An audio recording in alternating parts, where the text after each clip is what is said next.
Au nom de l'Assemblée générale. On behalf of the General Assembly, I have the honor to welcome His Excellency Muhammadu Buhari, President of the Federal Republic of Nigeria, and to invite him to address the Assembly. Heads of State and Government, Mr. Secretary General, distinguished delegates, ladies and gentlemen. Mr. President, on behalf of the government and people of Nigeria, I congratulate you on your well-deserved election as President of the 77th session of this August Assembly. I assure you of the full support and cooperation of the Nigerian delegation during your tenure. I commend your predecessor, His Excellency Abdullah Shahid, for the many remarkable achievements of the General Assembly under his leadership during these challenging times. May I also congratulate the Secretary General, Mr. Antonio Guterres, on his ceaseless and untiring efforts to promote peace, security, and development, very much in line with his exalted role. Mr. President, the first time I could have addressed this August Assembly was in 1984, when I was the military head of state of the Federal Republic of Nigeria. 31 years later, I had the great privilege to personally address the Assembly in 2015 as the democratically elected president of my country. As I approach the end of my second and final four-year term, I am reminded of how much has changed in Nigeria, in Africa, and in the world, and yet how some challenges remain. We are now more severely tested by these enduring and the new global challenges, paramount among which are conflicts increasingly being driven by non-state actors, proliferation of small arms and light weapons, terrorism, violent extremism, malignant use of technology, climate change, irregular migration, and disparities in opportunities for improved standards of living. Despite the challenging international environment, the United Nations has proved that it can be strong when the will of its members is harnessed for positive collective action. The guiding principles of this extraordinary institution is the promotion of peace and security, development, and human rights. Latest in a chain of events challenging these principles is the Ukraine conflict, which has already created strains that are perhaps unprecedented for a generation. Such a conflict would have adverse consequences for us all, hindering our capacity to work together to resolve conflicts elsewhere, especially in Africa, the Middle East, and Asia. Indeed, the ongoing war in Ukraine is making it more difficult to tackle the perennial issues that feature each year in the deliberations of this Assembly, such as nuclear disarmament, the right of the Rohingya refugees to return to their homes in Myanmar, and the Palestinians' legitimate aspirations for statehood and reduction of inequalities within and amongst nations. The danger of escalation of the war in Ukraine further justifies Nigeria's resolute calls for a nuclear-free world and a universal arms trade treaty, which are also necessary measures to prevent global human disasters. In this regard, we must find quick means to reach consensus on the nuclear non-proliferation treaty with related commitments by nuclear weapon states. I remain firmly convinced that the challenges that have come so sharply into focus in recent years and months emphasize the call by Nigeria and many other member states for the reform of the Security Council and other United Nations agencies.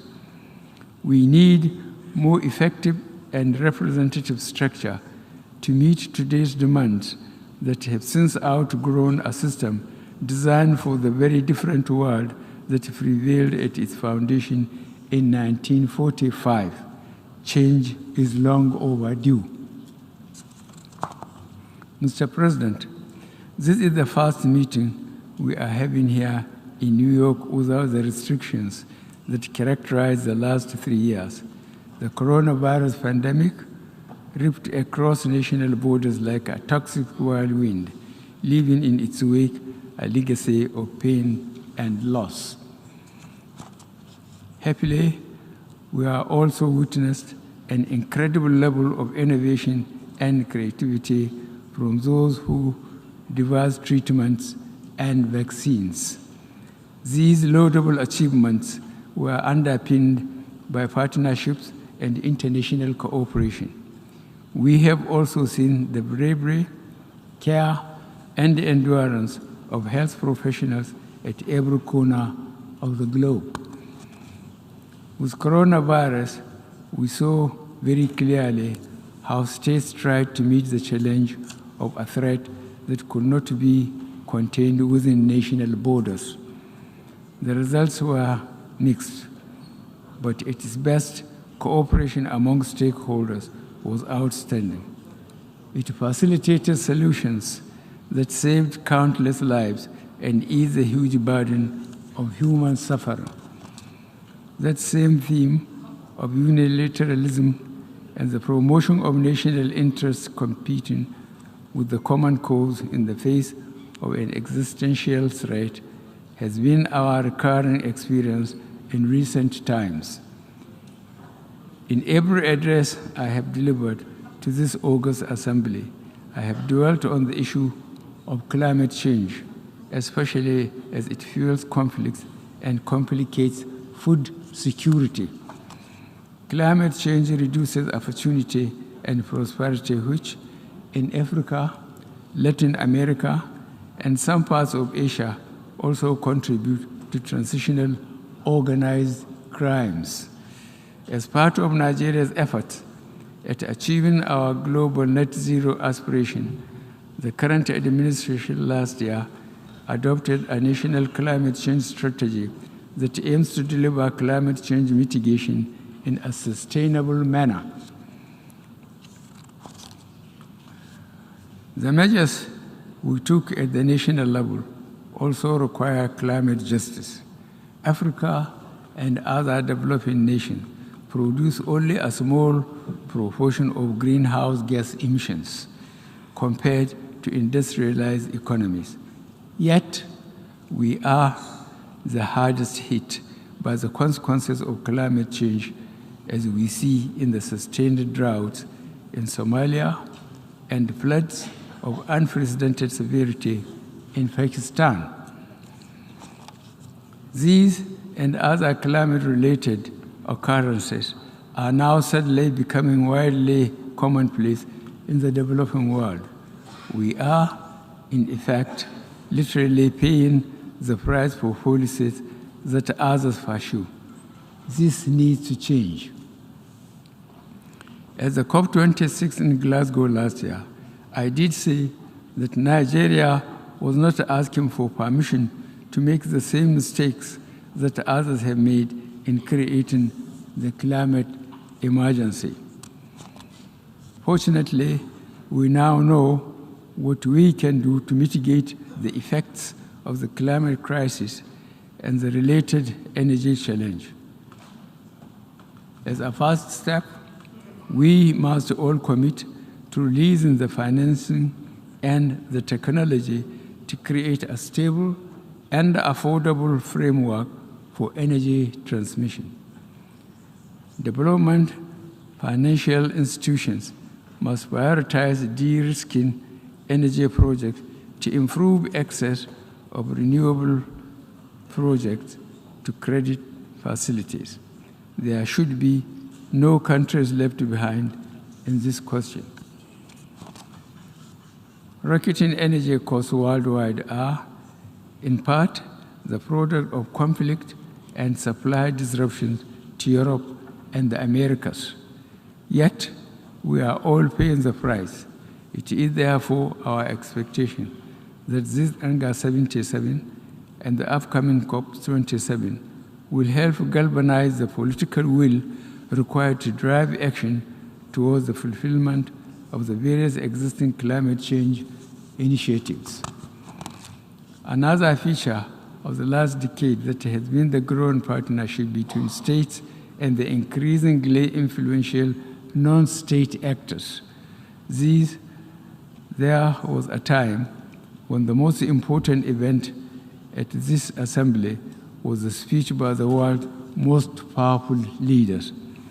Now, a tweet or Instagram post by an influencer on social or environment issues may have greater impact. Technology offers us greatly limitless opportunities and sometimes runs ahead of the imagination of regulators and legislators. At its best, social media helps strengthen the foundation of our society and our common values. At its lowest, it is a corrosive digital version of the mob, bristling with intolerance and division. In confronting these challenges, we must also come together to defend freedom of speech while upholding other values that we cherish. We must continue to work for a common standard that balances rights with responsibilities to keep the most vulnerable from harm and help strengthen and enrich communities. Efforts to protect communities from the scourge of disinformation and misinformation must also be matched with efforts to reduce inequalities and restore hope to our poorer and most vulnerable of our communities as a means to stem the many socio-economic conflict drivers with which we are faced. In spite of our efforts, humanitarian crisis will continue to ravage some of our communities. Nigeria, therefore, implores our global partners to do more to complement our endeavors. Indeed, the multifaceted challenges facing most developing countries have placed a debilitating chokehold on their fiscal space. This equally calls for the need to address the burden of unsustainable external debt by a global commitment to the expansion and extension of the debt service suspension initiative to countries facing fiscal and liquidity challenges, as well as outright cancellation for countries facing the most severe challenges. Mr. President, Your Excellencies, distinguished delegates, democracy is an idea that crosses time and borders. Certainly, democracy does not have its limitations. The wheels of democracy turn slowly. It can demand compromises that dilute decisions. Sometimes it bends too much to special interests that exercise influence, not always for the general good, in a manner disproportionate to their numbers. But it has been my experience that a democratic culture provides a government with the legitimacy it needs to deliver positive change. In Nigeria, not only have we worked to strengthen our democracy, but we have supported it and promoted the rule of law in our sub-region. In the Gambia, we helped to guarantee the first democratic transition since independence. In Guinea-Bissau, we stood by the democratically elected government when it faced mutiny. And in the Republic of Chad, following the tragic death of its president, the late Idris Deby Itno, in the battlefield, we joined forces with its other neighbors and international partners to stabilize the country and encourage the peaceful transition to democracy, a process which is ongoing. We believe in the sanctity of constitutional term limits, and we have steadfastly adhered to it in Nigeria. We have seen the corrosive impact on values when leaders elsewhere seek to change the rules to stay on power. Indeed, we now are preparing for general elections in Nigeria next February. As the 78th Anga, there will be a new face at this podium speaking for Nigeria. Ours is a vast country, strengthened by its diversity and its common values of hard work, enduring faith, and a sense of community. We have invested heavily to strengthen our framework for free and fair elections. I thank our partners for all the support that they have provided our elections. As President, I have set the goal that one of the enduring legacies I would like to leave is to entrench a process of free, fair, and transparent, credible election through which Nigerians elect their choice. Mr. President, the multiple challenges that face us are truly interconnected and urgent, and your choice of this season's theme, a watershed moment, transformative solution to interlocking challenges, is apt, in keeping with our obligation as member states of this noble organization. We'll almost do our utmost to work with you towards resolving them. In this regard, I reiterate my delegation's full and resolved cooperation.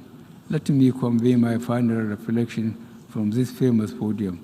We live in extraordinary times with independent challenges but enormous opportunities. The face of change can seem bewildering, with sometimes a palpable and unsettling sense of uncertainty about our future. But if my years in public service have taught me anything, it is that we must keep faith with those values that endure. These include, but not limited to, such values as justice, honor, integrity, ceaseless endeavor, and partnership within and between nations. Our strongest moments have always been when we remain true to the basic principle of tolerance, community, and abiding commitment to peace and goodwill towards all. I thank you all.